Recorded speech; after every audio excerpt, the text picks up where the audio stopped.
Thanks, everybody. It's good to be here.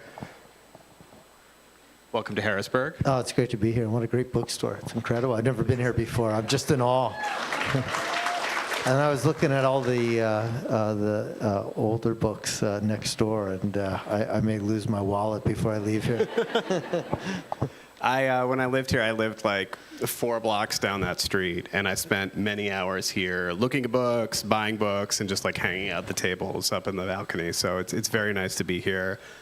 I'm really excited to talk to you, David. I love your writing. I feel like he's such an example. Like, he is the best of the best long-form literary journalists, and I have like specific memories of opening New Yorkers and starting one of your articles and then just like not moving for the next 3 hours, which I guess is probably the best compliment.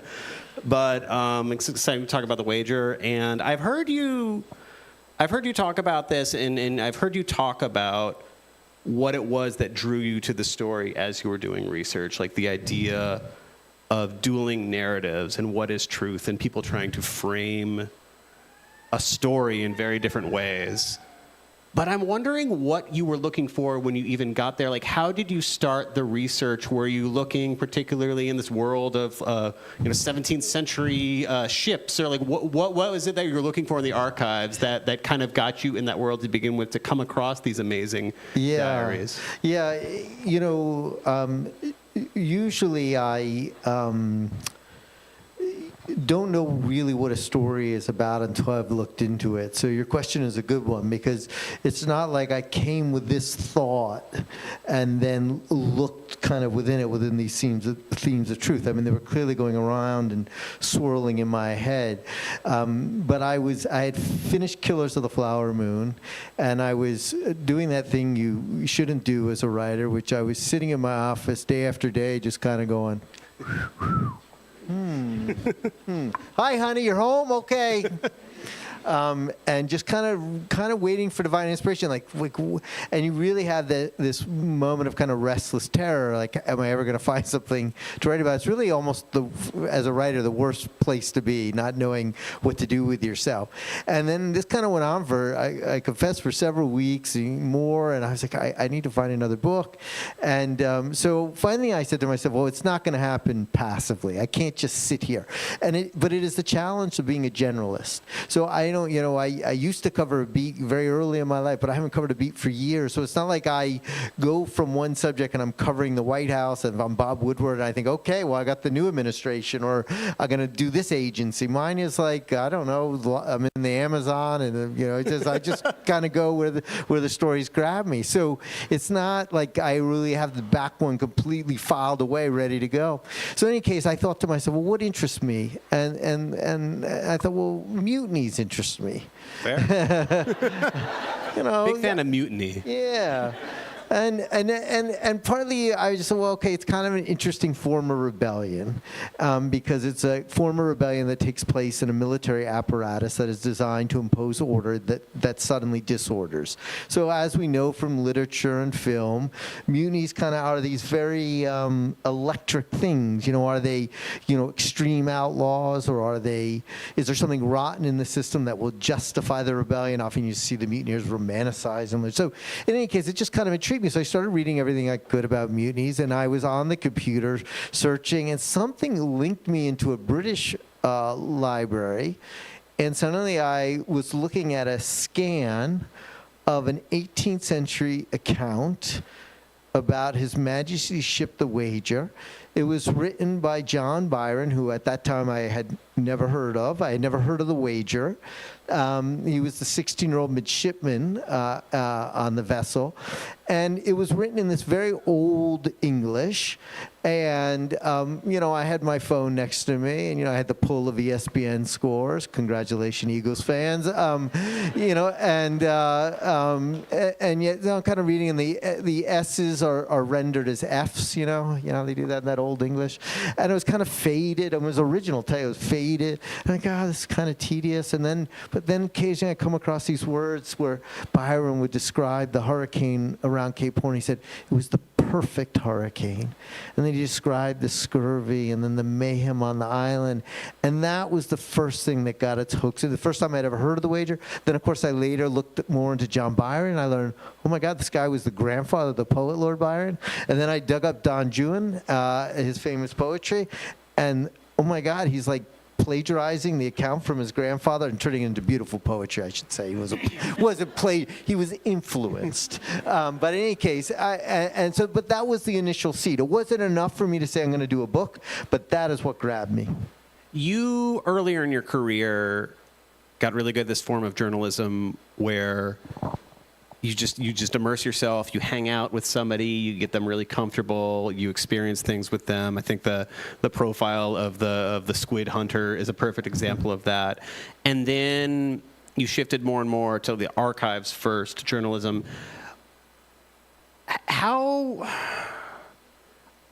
My first guess would be that's much harder, but I don't know. Is what's harder, what's easier, what's challenging of having, like, on one hand, the facts are in front of you, on the other hand, like you said, the S's are written like F's. It's from an entirely different era. You're trying to piece together, because you write these books that are so vivid and bring these scenes to life. How do you get from dusty books that nobody has flipped through from 100 years to that? And what are you thinking about as you go through that process? Yeah. So there was a certain point I like you know, I came up in journalism as a reporter, and so my disposition was always toward news. I mean, news quite literally being something that new is happening, it's breaking, it's known, but it's sudden. It has the urgency of the now, right? You read it in the paper, whatnot. And then over time, I just got drawn to stories. And the story might be happening yesterday, it might be happening months ago, or it might be happening in the 18th century. And I became unshackled by time. And I started to realize certain stories can have just as much power, even if they don't have that urgency of the now. There are certain stories, not all stories, just the way there are many stories in the paper we'll read that have the urgency of now and we will forget tomorrow. But there are certain stories that stay with us that have a kind of timelessness. They have a certain power. They tell us something about the human condition or about the nature of society or leadership or truth. And so that led me suddenly to be transported into places I never imagined. So I never thought I would write a book about the 18th century. I knew nothing about 18th century maritime life. I mean, I read some Patrick O'Brian novels, but I read Conrad and some Melville, but I really did not know about this life. And so suddenly you find yourself, in England, pulling out these boxes with these logbooks and journals, and you pull them out of the box, and you quite literally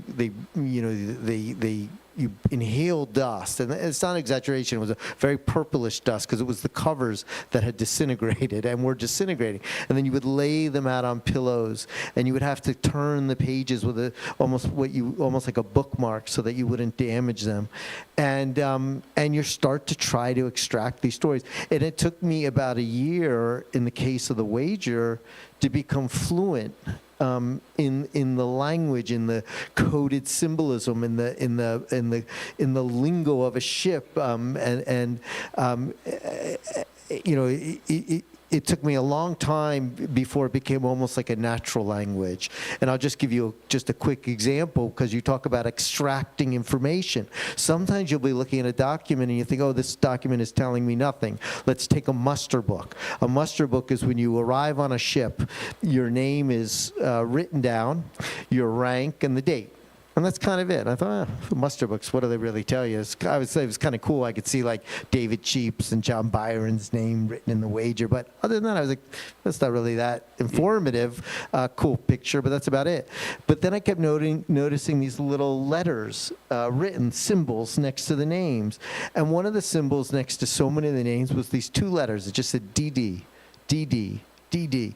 So I called one of these wonderful British historians who at that point was a little bit exasperated by me, but was still tutoring me in the lingo. And I said, I'm so sorry to bother you again.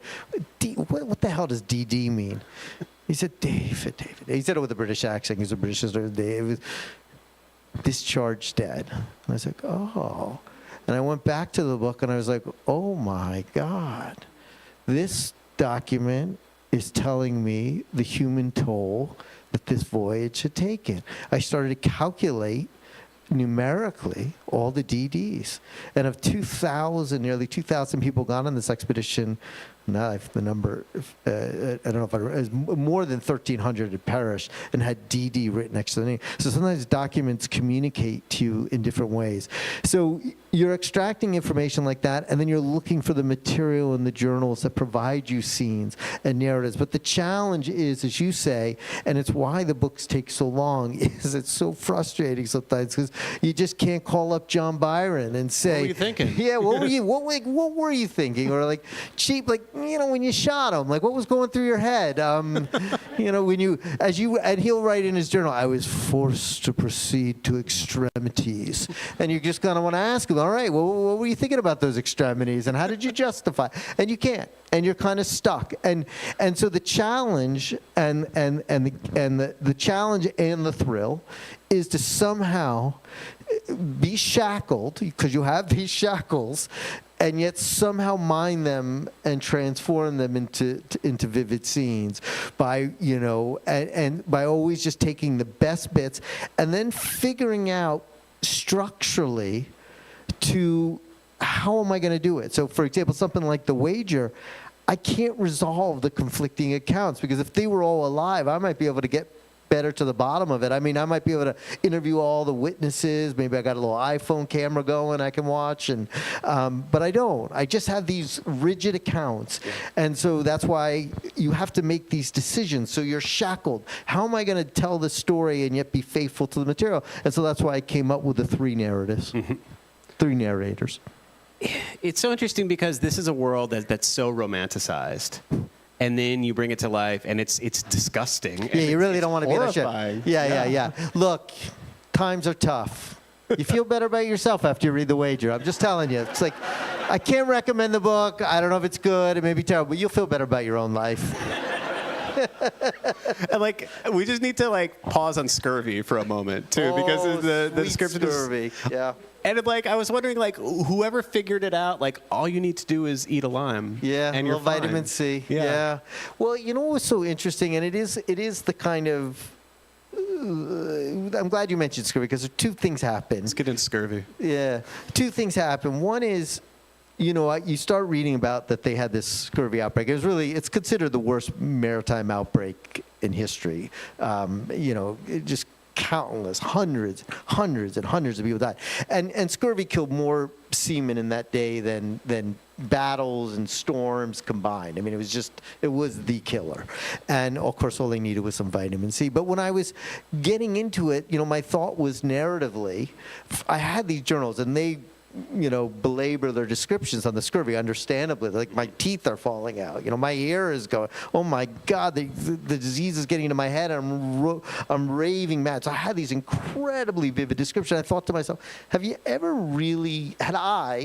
ever really encountered what does scurvy do to you as a person, but then also as a ship's company? Here you are, a floating civilization, but you're also depending, every individual on that ship is designed to keep the ship afloat and has a purpose and a function. So what happens when suddenly this whole floating society can no longer get out of its hammock?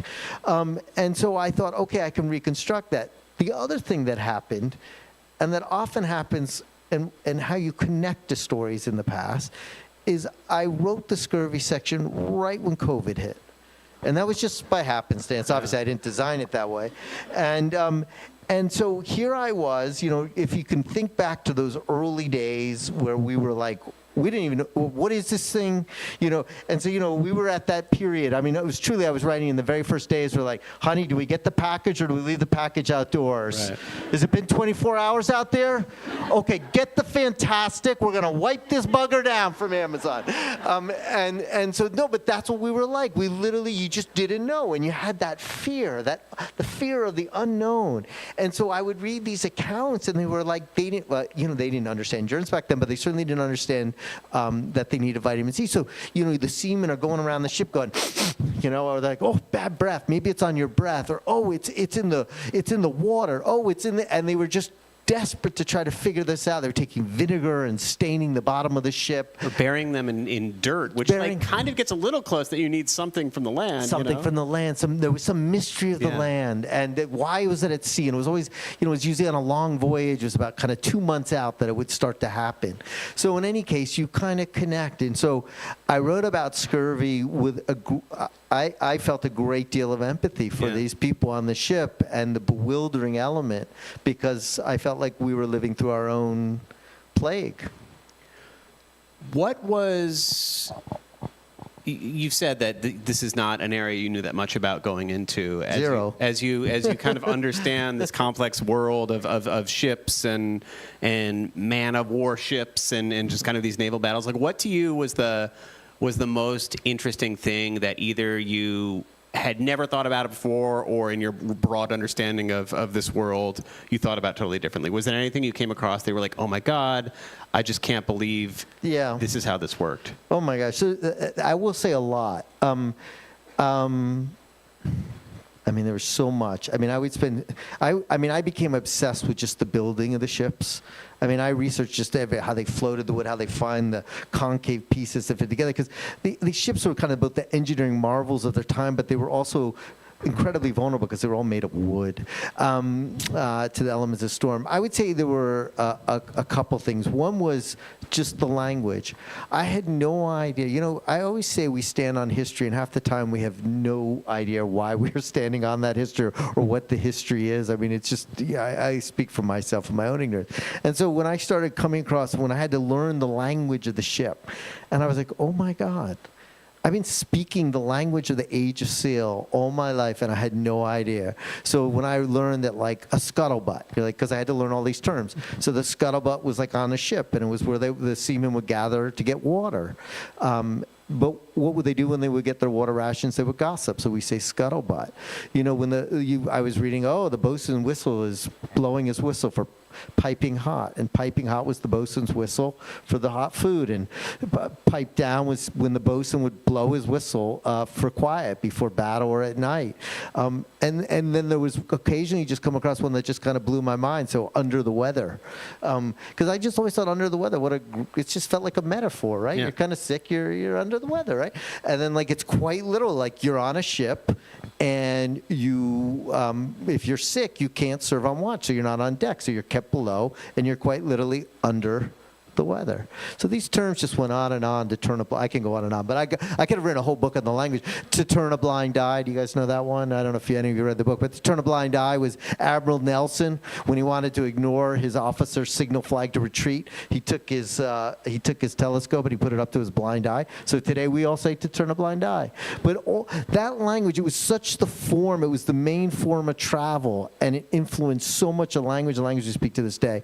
But then there would just be occasionally just scenes that would take your breath away. So you would be reading a logbook when they're coming around Cape Horn, and they're in these storms with these 60 to 90-foot waves that are dwarfing their masts, and they couldn't fly their sails. And so I'm reading one of the accounts, and you asked a little bit about where you get the scenes. And so you can be reading a very dry log where it's just a lot of weather, waves, weather, direction, wind, this, that, 20 miles knots, what. And then suddenly they say, well, the sails kept blowing out, so they couldn't fly the sails. So what did the captain do?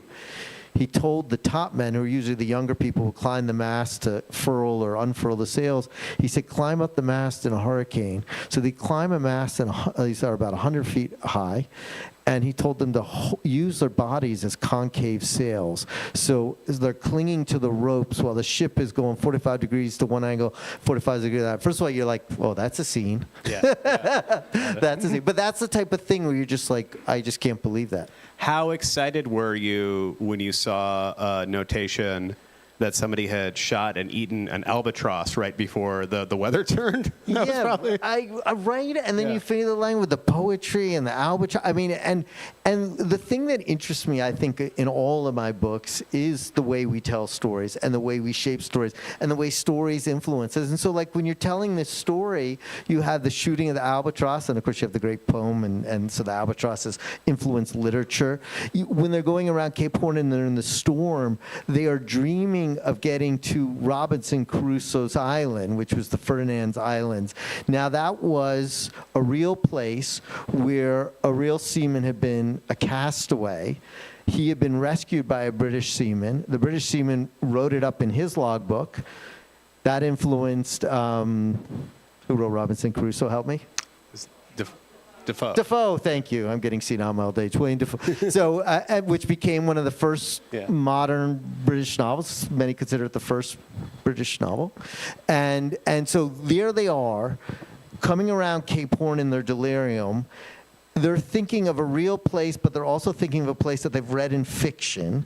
And so, you know, stories are shaping them. I mean, John Byron went to sea carrying the account of, he loved the story of Robinson Crusoe. So the stories are both shaping them, and then they're shaping their own stories. And the Albatross is a perfect example of these echoes. And that scene when I described with the seamen using their bodies as sails that went on, one of them actually fell off, and the seaman could see him swimming after the ship. It was one of the most saddest scenes I've ever read. I mean, here they are in a hurricane. First of all, even in good weather, it's really hard to turn one of those ships around. There's no way they can turn around in a hurricane in the darkness and the storm. So they just see this seaman flailing desperately, knowing he's going to drown, just trying to reach the ship, and his seaman can see him. And this was described in one of the logbooks, and it went on to influence one of these great poems of the 18th century. There's like so many examples in the book of moments where you just can't imagine how overwhelming it must have been to be the person like that. Just, you're on your own. We're continuing to sail. To be the people who at one point they row away. There's no room on the boat. They're leaving them on an island. Like to be the person suddenly stuck, knowing your fate, and to be the member of the crew seeing your crewmate just kind of drift off into the distance. I know. I mean, you know, certain situations and circumstances, I think partly why I write about them is that human nature hasn't changed. I mean, the more I do history, we are fairly constant in both our capacity for goodness and badness. Cultures change and influence us. Technology change, so the amount of harm we can do may change, the amount of death. But there's a kind of a constantness with human nature. And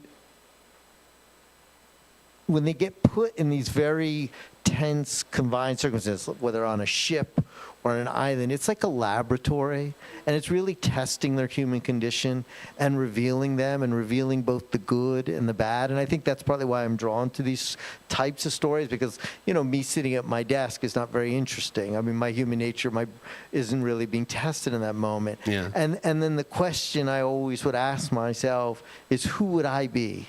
Yeah, and I don't always, I don't know the answer. I mean, you're writing about these people trying to kind of both understand the riddle of them, to crack the riddle of them and understand them, but also you're trying to figure out yourself, like, who would I have been on that island?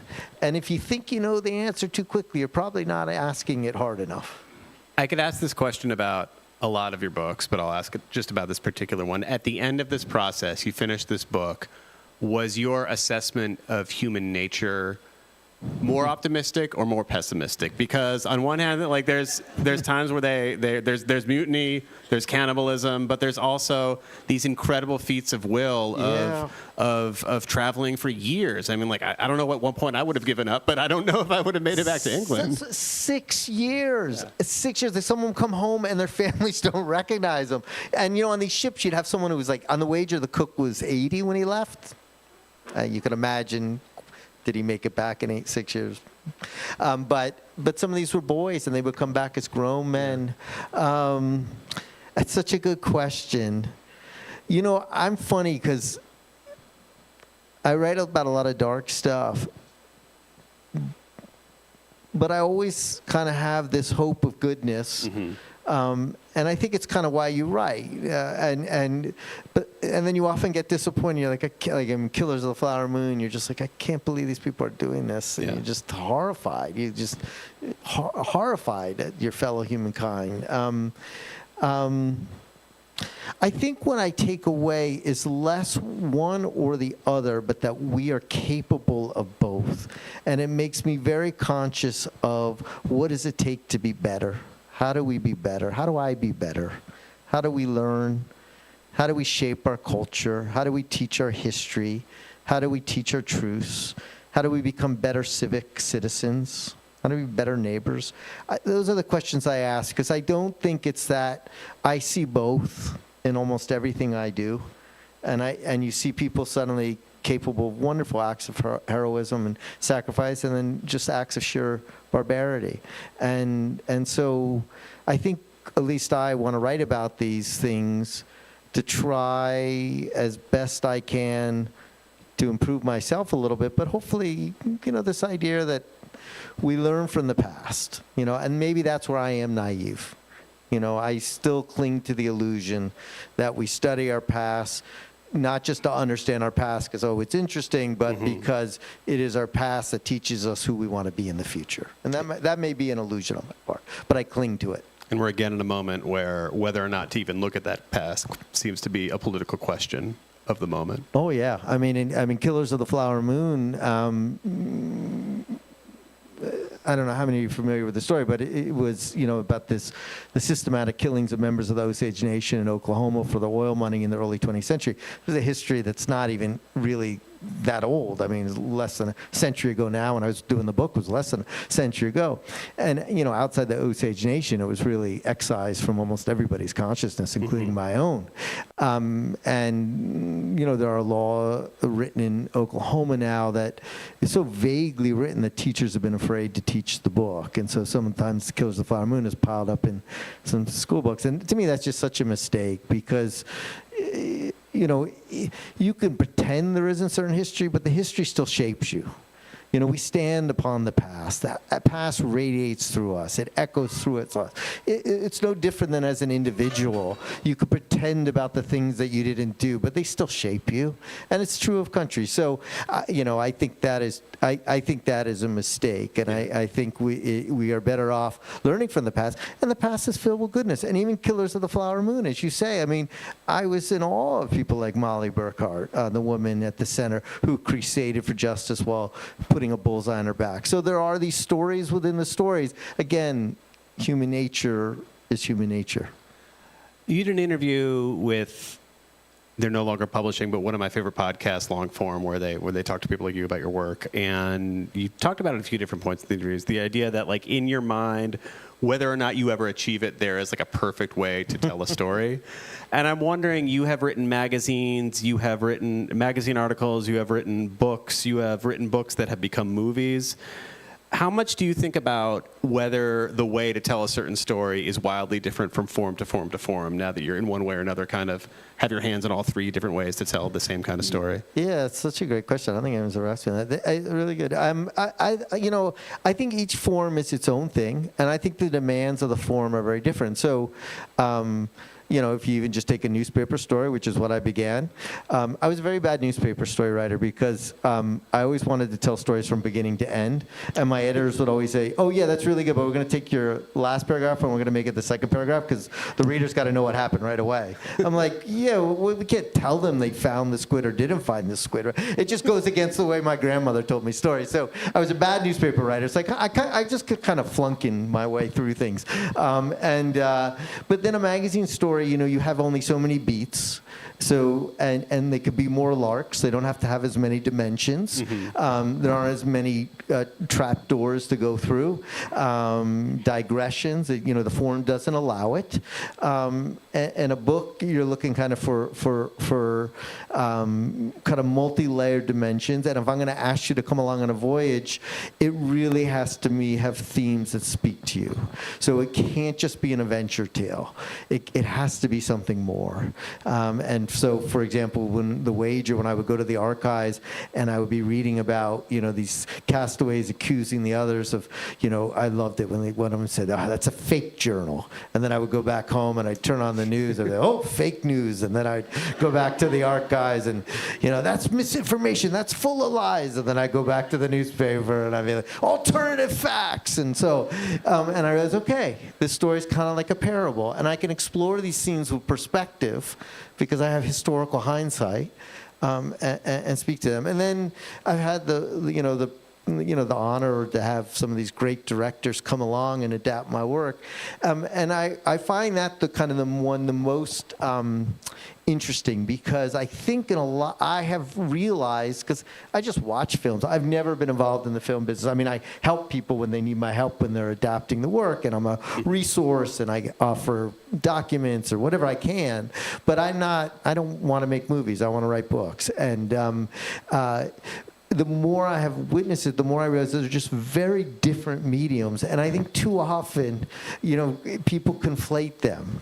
They want their movie to be their history book. Yeah. And they want their history book to be their movie. And I say, yeah, no. It's like, when I'm writing an historical account, there are places I can never go. Mm-hmm. There are people's consciousness I cannot enter. You're not going to get a lot of scenes on the bedroom. If they were having sex on the ship, I don't know about it. Nobody wrote about it. They might have. But I'm just saying, there are things I don't know. Yeah. There are just lots of things I don't know.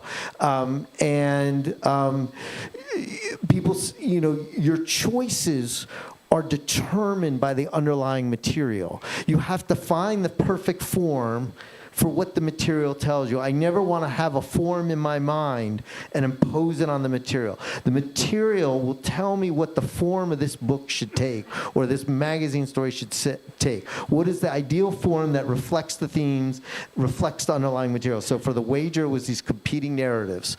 And then when I get to watch a movie of something they made of me, I'm just suddenly like, oh, wow. They're expressing themselves. They're not like a piece of paper. They're not a document. They're not crumbling in an archive. Oh my God, Molly is blinking at me. Mm-hmm. Molly is crying. Molly is an animate soul. Somebody is animating her. And so it's just a very, very different form. And you can write dialogue that I can't write. I mean, any dialogue in my book came from something. So the thing I have really come to appreciate about the film is that they really are different. And the thing you want, and the thing I don't want, is I don't expect the movie to be a replica of the book. What I want is that the directors and the actors are moving towards the same truths that I am. So they still have the truth in mind, but they're moving it through their own art form towards it. I appreciate you saying that. I'm reading Harry Potter with my son right now and watching the movies, and we have a lot of conversations that he has a very hard time with the fact that the movies are not a word-for-word recreation of the books. And I'm like, they're two different forms. It's two different things. And he's like, no, they said this in the book, and they didn't say this in the movie. I don't like it. Yeah. Well, and imagine, and that's fiction. Yeah. And that's fiction. So imagine when it's history. You're like, I don't know what they said there. Yeah. I have no idea. I have a few letters back and forth, but So in any case, but I've been very blessed with the people who have worked with him. So, but I think to your question, it's interesting. They are all their own different forms, and I kind of learn from each form. I mean, movies is a separate thing, but I learned from newspaper reporting. I learned from writing obituaries. That was my first thing. I wrote obituaries, as many people do when they start off in the trade, and it taught me about, oh gosh, do not get something wrong, because it's really awful when a widow or somebody calls you, and trust me, it happened, and says, I'm this age, and you got the age by 1 day wrong, or something, just a small little detail, a tiny little thing, but you're like, oh, okay, I better get things right, or try to get things right. And then you move to magazine piece and to long form, and so each one stretched me and broadened me and taught me things, but I'm still wildly learning. I really am. I mean, I still find it such a challenge, and it's probably why, when sometimes movie people come and say, well, you want to write the script, you want to write scripts? I said, no, I'm still trying to figure this thing out. When I figure this thing out, then maybe, but I haven't figured this thing out yet. Last question before we shift to audience Q&A. I know that you are sometimes guarded with what you're currently working on, so I will ask a question this way. Are there any areas of history that interest you right now? Yeah. We had a very funny conversation backstage. He said, well, are you willing to talk? And I said, well, I'm always a little hesitant. He said, yeah, me too. I used to talk about stories, and then I wouldn't tell them. I said, well, that's kind of my answer. When I was younger, I used to go to cocktail parties when I was trying to be a cool writer. I don't go to cocktail parties anymore. And you're like, oh yeah, what are you working on? I was like yeah, I got. Let me tell you the whole story right now. You tell it, and then it kind of calcifies. Then you go to another party, you tell it, you calcifies, and you never write the damn story. And so I partly that. And then this one I'm working on is also the people are cryptic. There are some people alive. It's a little bit more recent history, and it deals in the realm of espionage. But I see it as kind of a trilogy with The Wager and Killers of the Flower Moon because they really deal with this question of truth, which I think is a really prevalent subject of our time. All right, well, speaking of getting at truth, I think we're going to have some audience questions for you. So thank you so much. This is a really great conversation. Thank you. Let's give David and Scott a round of applause.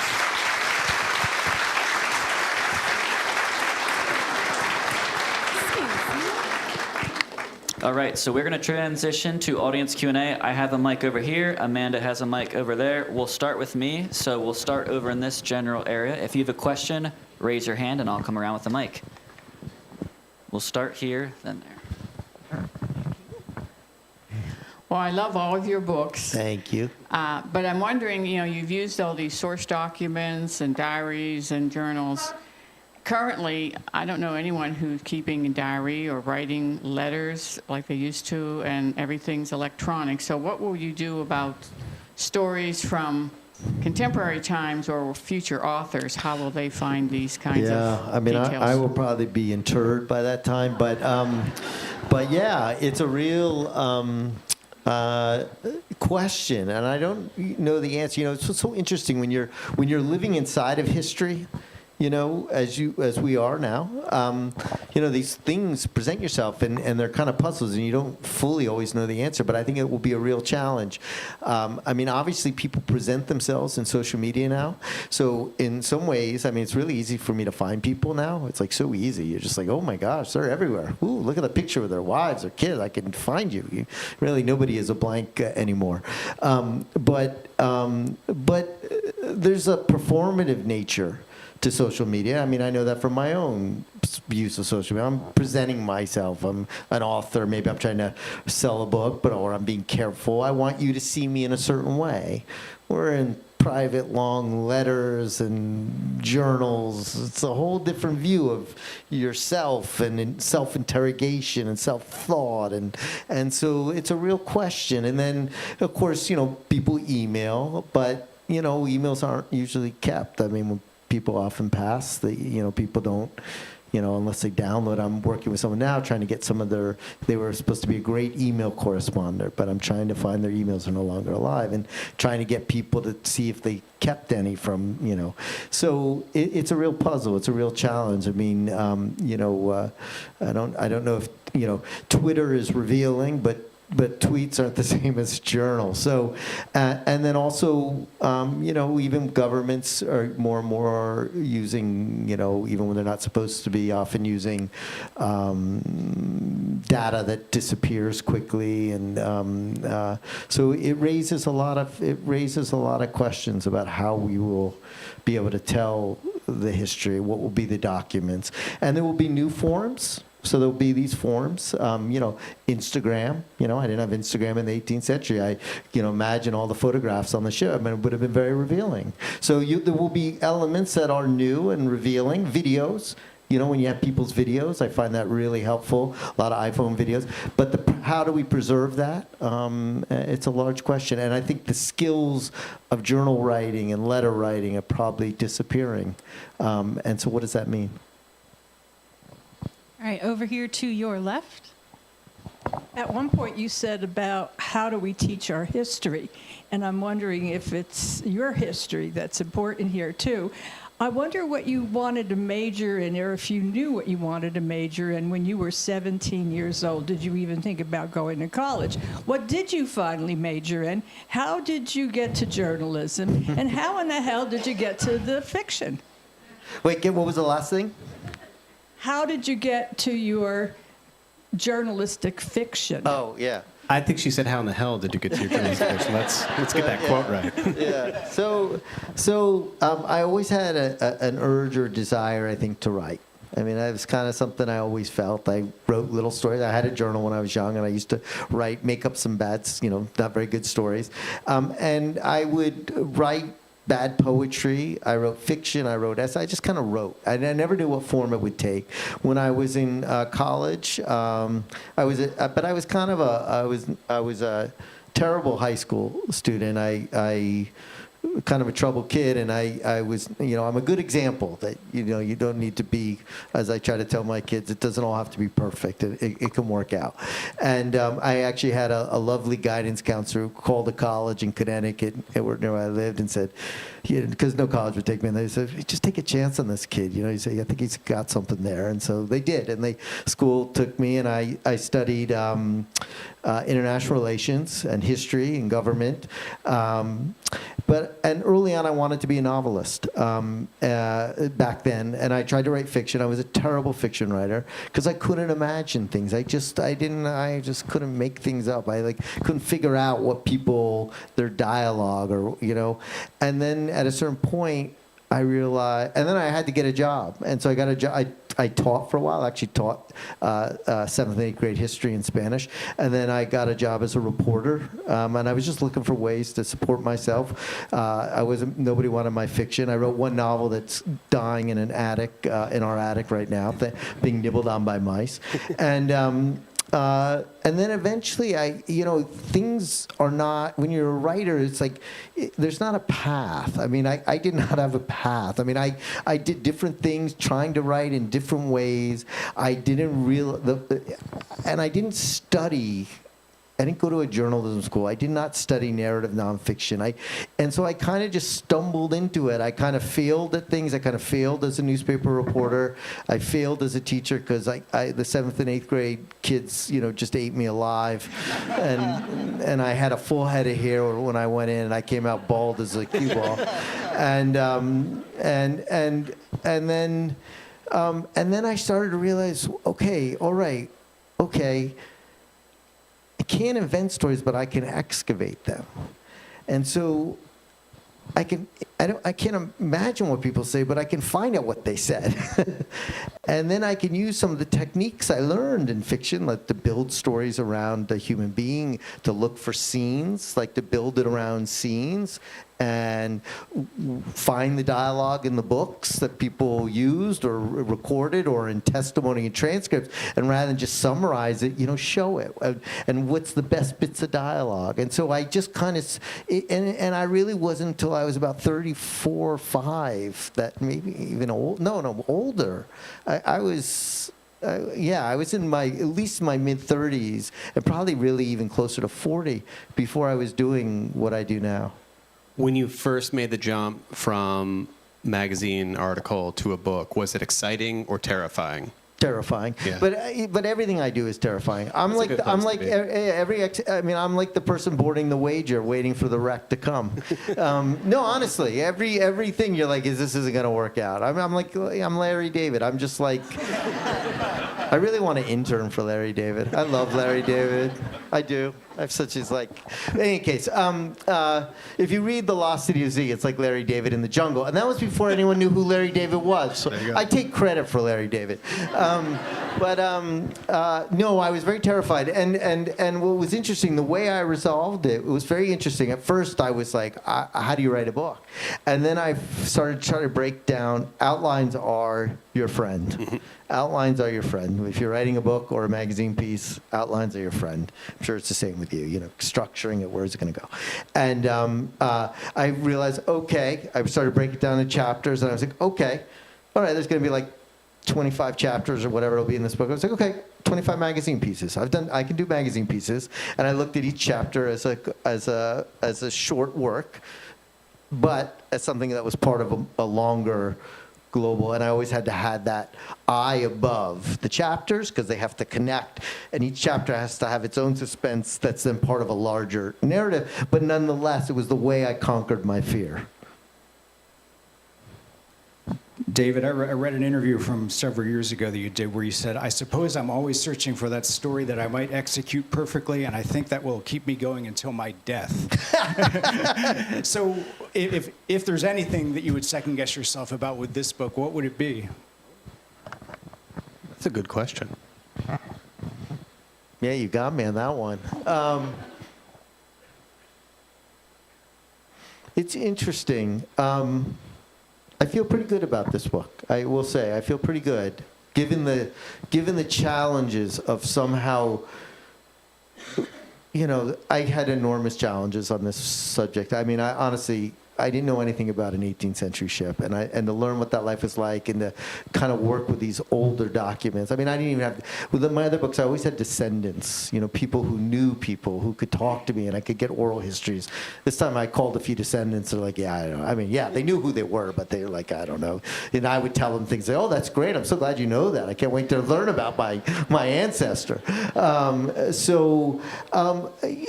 I think the things that haunt you, I think, in that book, and to be honest, when you finish a book, I never look back on it. I never will read it again. I'll never. So I'm sure if I read it now, I'd probably barf when I came across a few sentences, going, God, I really was trying hard there. Jeez, that adverb. Ugh, but I think the things that always haunt me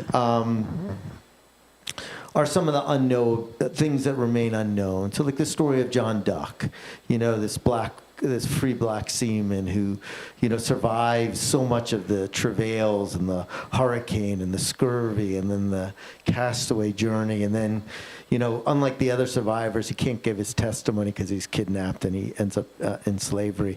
And so I think it's some of those things that you so desperately want answers, and you're plagued by that unknowability that you can't answer, and you have to let it go. And so that's a flaw.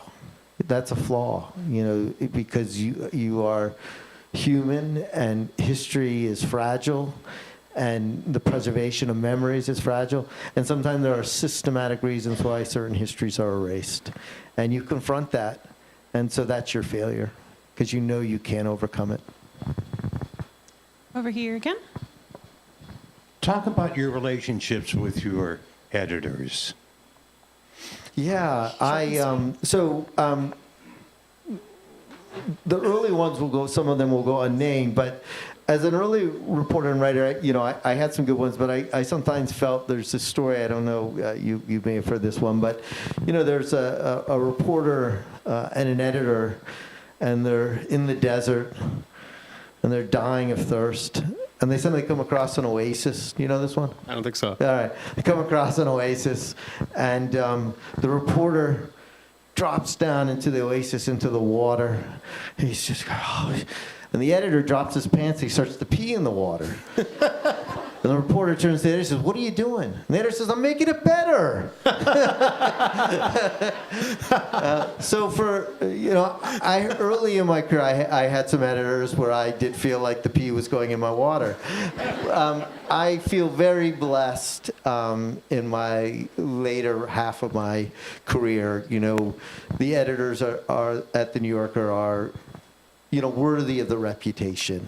I mean, they really do make your better. I remember when the story would come in and things would get smoothed out. It's like, ooh, that's beautiful. And then you get the umlauts. I love the umlauts. Are you an easy edit, or do you fight everything? Oh, that's a good question. What's so interesting is I was hard early on. When I got to my New Yorker editor, I would say, and early on I've had the same editor at the New Yorker my entire career, and I've had the same book editor and publisher the entire time. And early on, you're trying to figure out the relationship, and you don't yet know how each other works, and so you're anxious.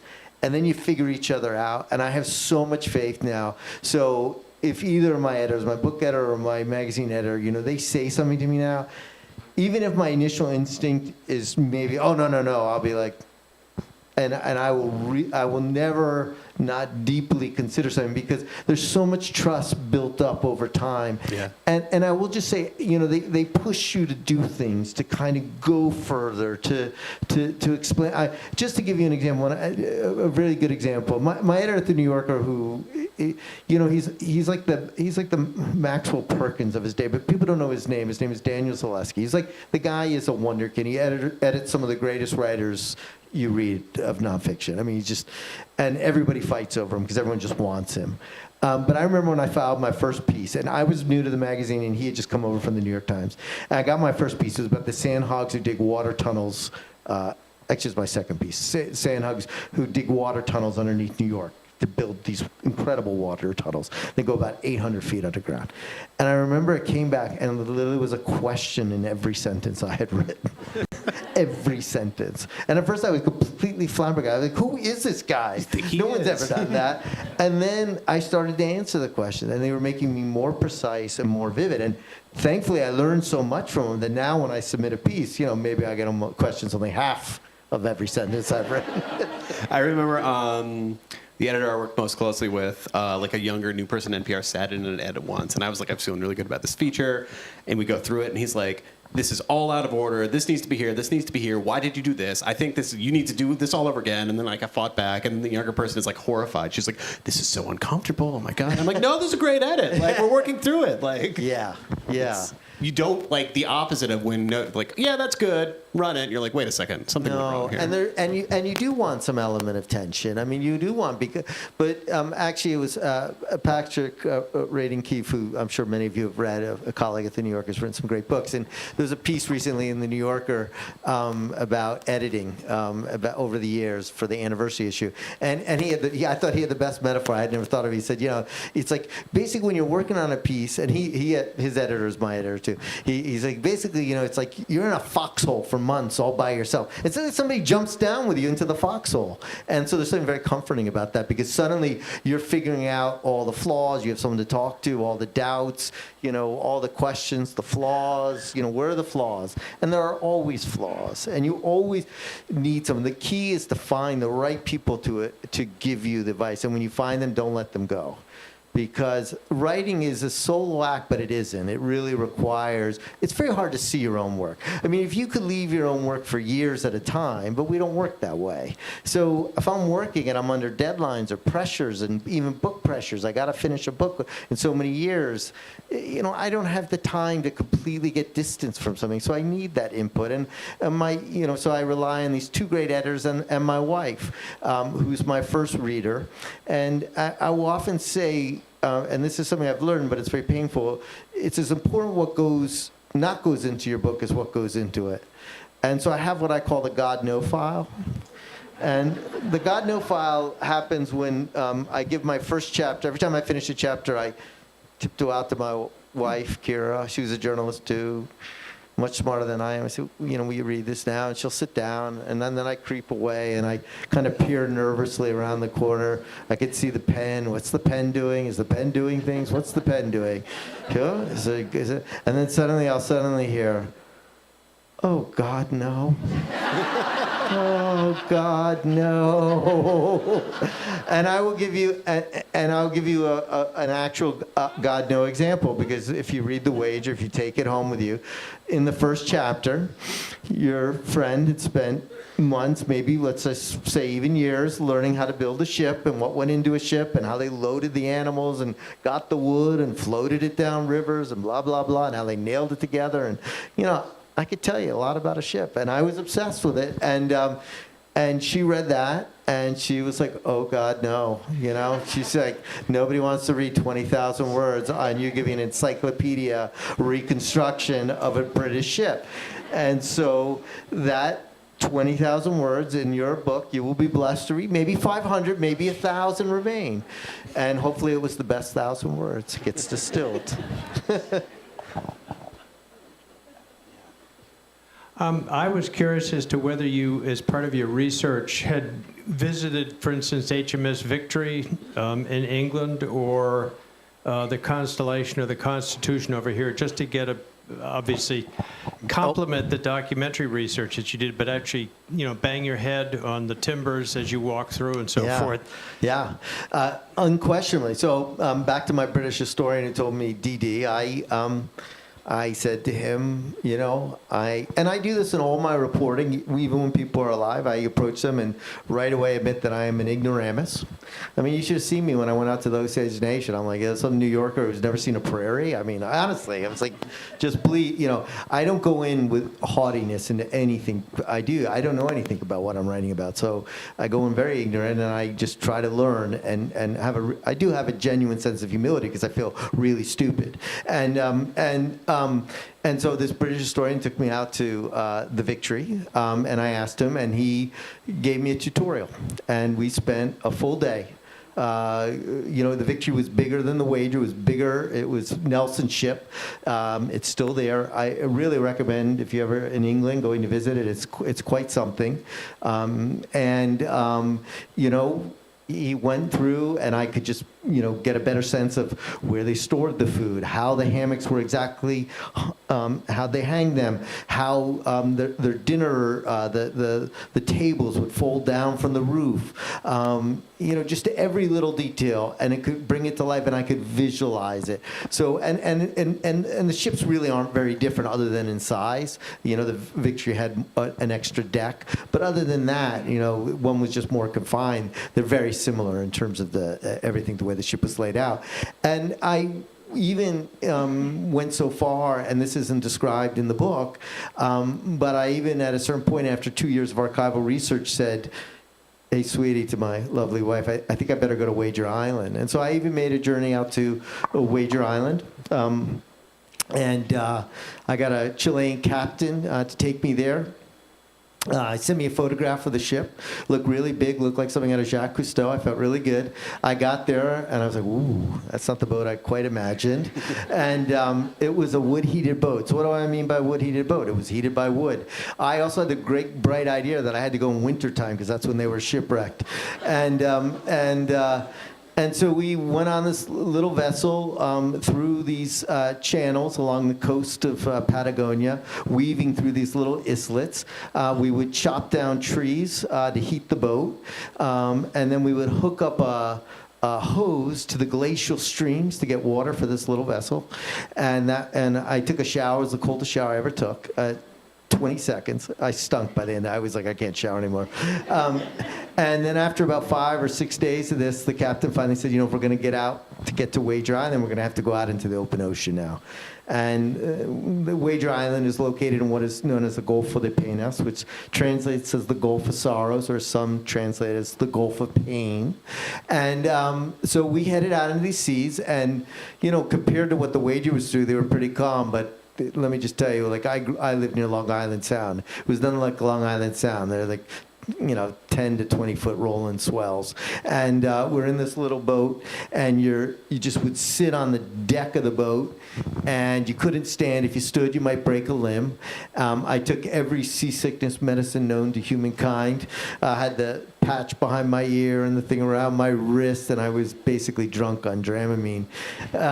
And I also had the crazy idea, which was I didn't know what to do, because you just had to sit there for 10 hours.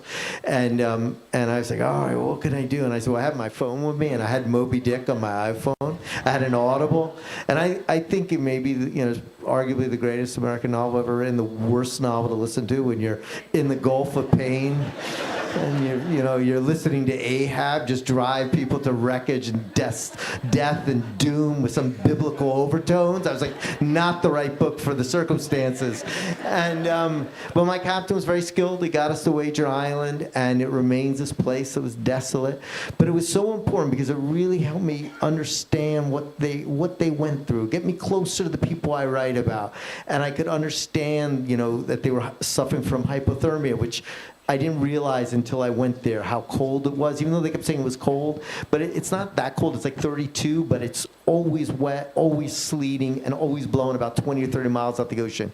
They always said how they didn't have food, and sure enough, there's almost no food on the island. So when I was on that island, I could finally understand why this British officer described the place where the soul of man dies in him. Such a British, the soul of man dies in him. But as I sat there, I said, yeah, my soul's dying in me, even though I had a peanut butter sandwich with me. I was just suckers. Was there anything physical still there from their time there? So that was so crazy. So we're standing there, we tried to explore the island, and then at one point the captain said to me there was a stream, and in the stream there is this timber. And the timber was about 5 yards long in length. They were bound together by wooden pegs, not by nails, nothing metal, wooden pegs. And they are the remnants of a 18th century ship, believed to be His Majesty's ship, the Wager. And we knew what they were because a Chilean and a British expedition had discovered them a few years earlier and identified them and dated them. And that is the only thing that remains of that unbelievably ferocious human struggle that once stood there. And it's interesting, after I stood there, I had a line that I thought I would end the book with, but I never did. It's funny, I had the line that in my head, forever, as I wrote the book for many years, I was kind of writing towards this line. It never became the end. I cut it. It was there, and then I cut it. But as I stood there, I just kept... I kept thinking there were all these ferocious sounds, it was cacophony and noise of mayhem and murder. But as I stood there, the only sound I could hear was the eternal hush of the sea. That was all that remained. So I share with you that last line that is now dead. It's a good last line. Hi, I'm to your left. There you are. No, other left. There, right in the front. Oh, thank you. Yeah, I'm blind. I do have a handicap as a reporter. No, you're fine. So with humans being notoriously unreliable and often biased narrators, yeah, what was your process of differentiating fact from fiction? Like, what was that part of your research like? Yeah, it was a challenge. And it's why you do things like go to the island. Because, for example, are they exaggerating when they say there's no food? I thought, well, maybe they exaggerate. British seamen telling a tale, you don't want to make it look worse than it was. No, there really was no food. So you do as much corroboration as you can. Now, in a lot of research, you can find corroborating accounts. You find witness accounts, testimony, Killers of the Flower Moon. I could find corroboration, find various witnesses. I could find bits of evidence to hopefully, to solidify what real, because you were sorting through lies too, and say, okay, this person is lying. I got 5 accounts saying this. I've learned from this person's account. They're very reliable. They don't lie. Everything they seem to be saying always checks out. I'm reading this guy who's killing people, and 3/4 of the thing is just bold-faced lies. Like I check it into, I look into it. I'm like, yeah. So right away I know dubious account. Got to be very skeptical of this one. Got to make sure I check everything.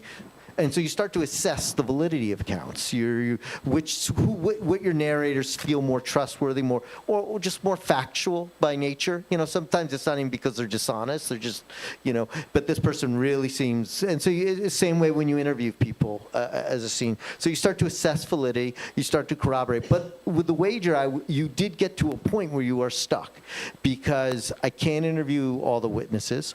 I can't interview any witnesses. And all I have are these accounts, and these accounts do not, they conflict.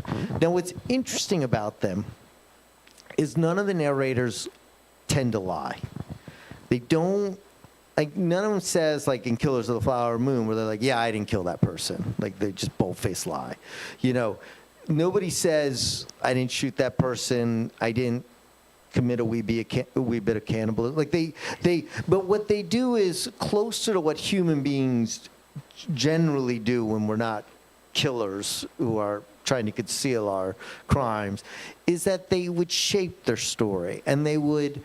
And it was really interesting to watch. I learned a lot about the way we tell stories. They would omit certain things in their accounts. So I gave the example of Captain Cheap, and I would read his account, and I'll never, he said, he's reporting up to the authorities about what happened. He says, at a certain point, I was forced to proceed to extremities, and that's all he says. I was forced to proceed to extremities. So he's acknowledging something. What exactly that means, I don't know. It sounded very Germanic. I was forced to proceed to extremity. And then, of course, I pick up John Byron's account and say, oh, yeah, he shot him right in the head, and the guy bled out of my arms. And so what I decided to do is, with these competing accounts, to use each one and kind of competing with each other. And you see, when the narrative generally is the same on lots of the events, then you kind of see it the same. But then you get one person leaving something out, and you hear the other person filling it in. And so you get used to each narrator. You start to see, look at the way they're shading that version. And my belief was you got closer to the truth through this interplay of the accounts. But I had to leave it to you to be a juror, because there's no omniscience. There's no godlike narrative here.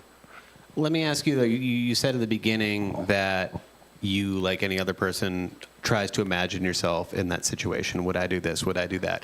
Did you give thought at any point in the process of if I were there, would I have gone with the mutineers this way or with the captain this way? Oh yeah, you're always thinking about it, and even your deeds.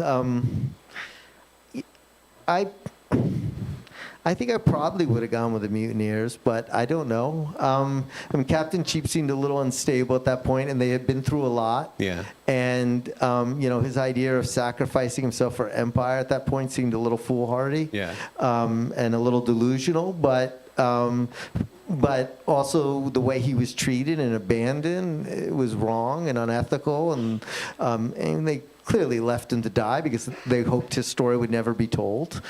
So only one version of the truth would emerge. It's a real problem. It's like I always say with reporting. Reporting is really easy when you make the first call, but then you do the second call and you go, ooh, it's getting more complicated. Then you make the third call and you're like, I don't know what happened. And this was one of those cases where the mutineers made it back. They told their story. It looked really good. Great story. We're heroes. Gosh, look what we've been through. And they were in many ways. I mean, what they had achieved in this castaway voyage and their endurance was remarkable.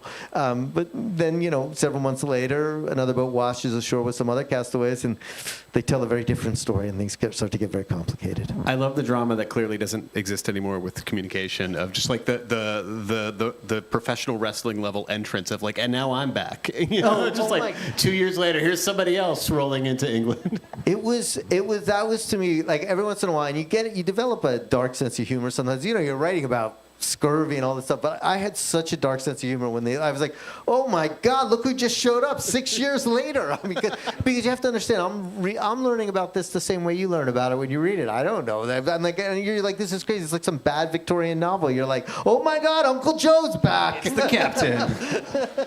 All right, we have two final questions, both over here on this side.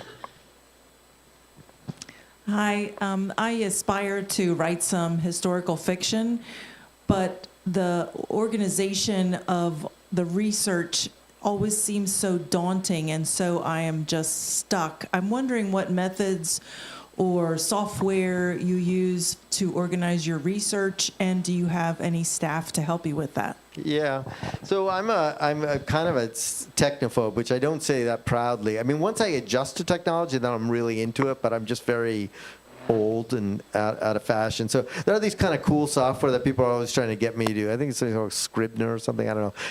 I don't know what it is. There's some cool new thing. What's it called? Anyone know?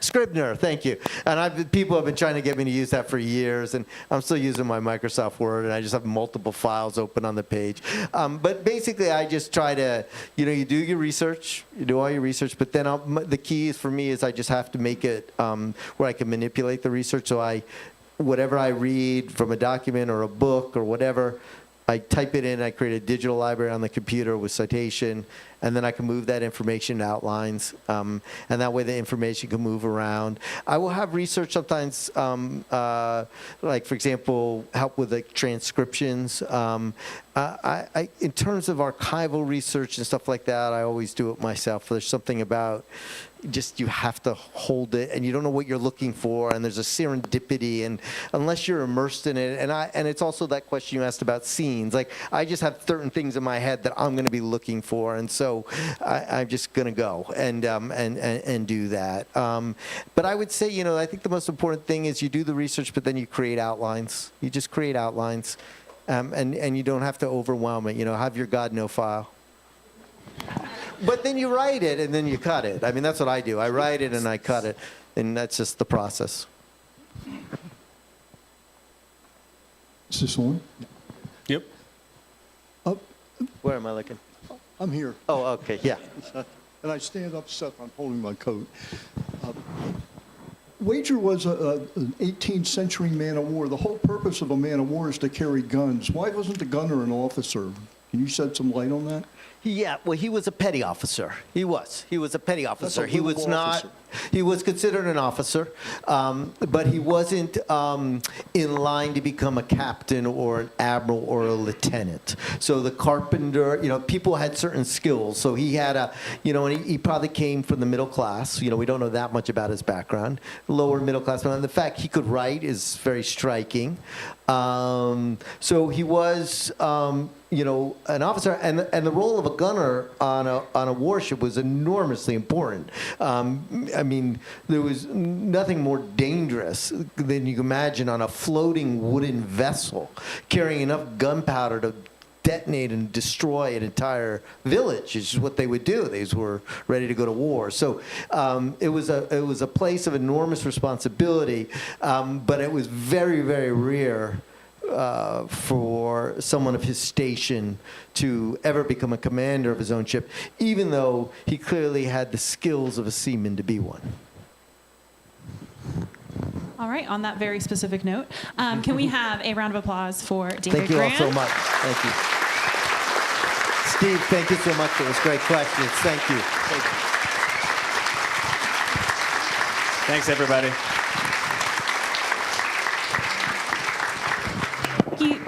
Thank you so much for coming out this evening. As I have been telling people, if your book is not signed and you would like it to be signed, you can grab a staff member and swap, or you can join the signing line, which is going to form straight out the front doors to the left in the building next door. You will see staff members with sticky notes to get your name, and then David will be there to personalize your books very soon. We also have copies of his previous books available for purchase at the cafe. Those are also pre-signed. So thank you so much for everybody for coming out tonight, everybody. Have a great night.